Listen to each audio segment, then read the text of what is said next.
Welcome to Learning Unit number 3.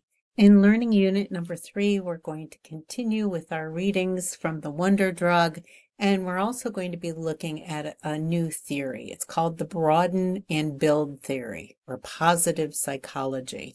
And this theory was developed by Barbara Fredrickson back in 1998, and then it has further evolved throughout the years. So you're watching this video, and as far as our topic, we're looking at those two things as far as looking at that theory as a process of resilience building. And we're also going to end our unit with the 3 good things, the practice that will continue till the end, and then a new practice called the relational gratitude practice. So by the end of this learning unit, you're going to, through your readings mainly, analyze the evidence on the impact of compassionate care, identify factors that influence a clinician's ability to provide compassionate care.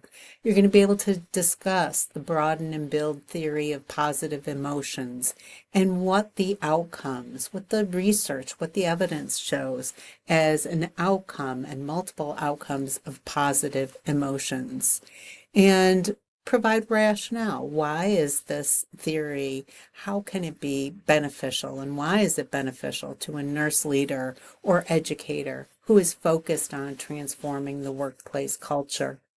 And continue with your practices. So let's move on through the different items for this week.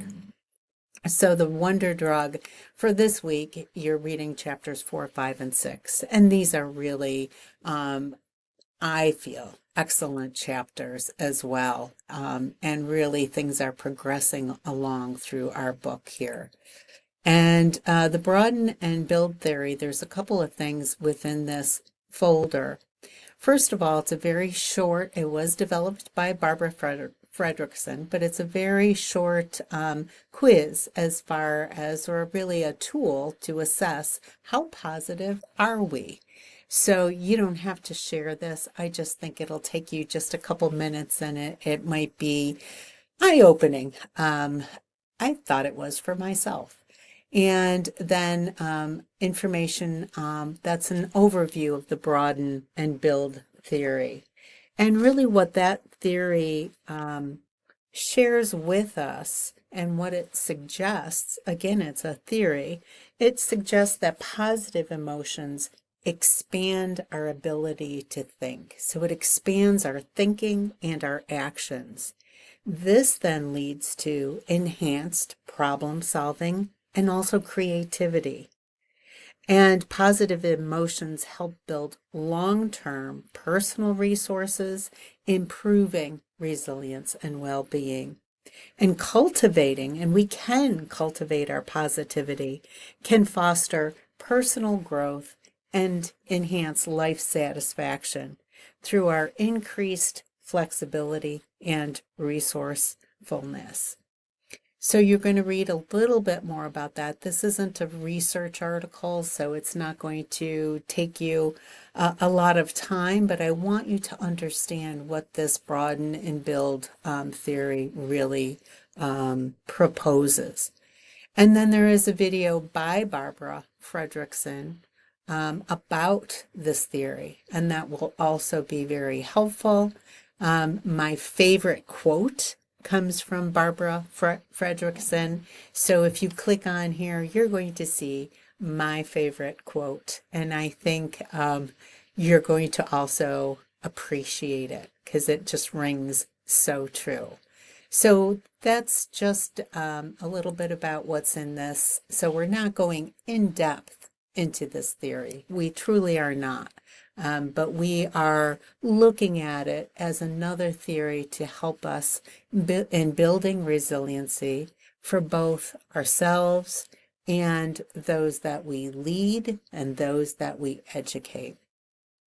So showing gratitude, this is a Rose Sherman Emerging RN Leader blog. So it's a quick read. but she talks about how showing gratitude is good for you. And I think that really comes in during this learning unit as we develop our new practice that I'll talk about in a minute. So, discussion board 3, there are no replies that are required. But what I'm asking you is to demonstrate your understanding of what can occur when we experience positive emotions and why is this theory important to nurse leaders and educators.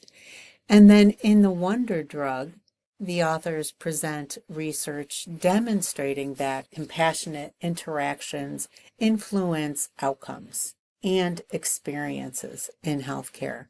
So what I'm asking you to do is select one research finding from one of the chapters, chapters 4 through 6, that you found particularly compelling, and analyze why this finding, this research finding, is meaningful for your nursing practice, and discuss how it could influence the way nurses interact with patients, patient families, students, or our newest nurses.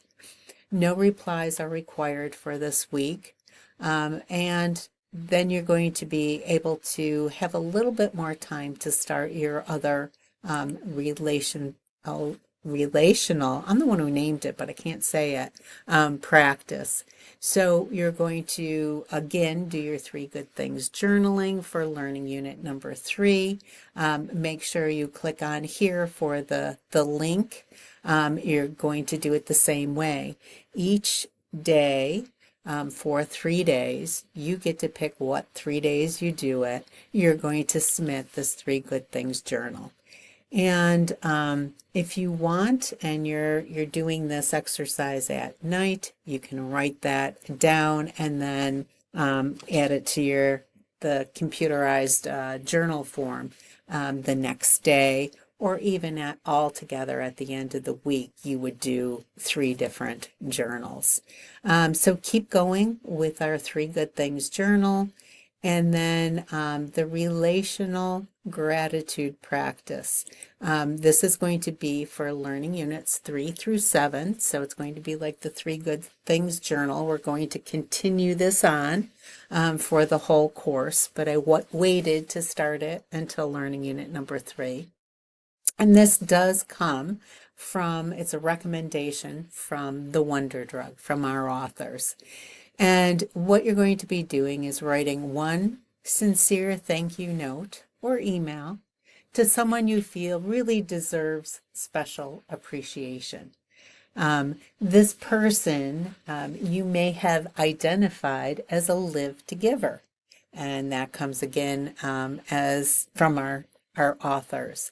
So someone that you witness, quote unquote, helping and serving others with genuine care. And that's page 255. So whoever you come in contact with, um, if, if I can just give you, I'm just going to put you on hold for a minute here. My apologies. This is an experience that you can all appreciate. My aunt is living in New Jersey. She was hospitalized, she was in rehab, and now we're trying to move her to a long-term care facility closer to where my family lives in Buffalo. So it's quite the operation, let me tell you. But anyways, let's get back to our relational gratitude practice. So whoever you decide, that's up to you. Just someone that you witness helping and serving others with genuine care. But I'm asking you to share the specifics of what you witnessed this person doing in a note that you send to them, a thank you note or email. You could be creative and make a purchase of special thank you notes for this practice, because I know that people will keep your note of appreciation.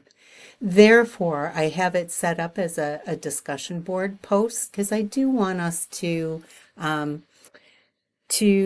share some of the things and some, to some of the people that we're thanking. So I will This will be available for any of us to see what you have shared here in your note of thanks. If you feel more comfortable, you can take out that person's name, etc. But if you want, you can have your written note or take a picture if you're using a fancy card, or attach the email to this post, whatever it is.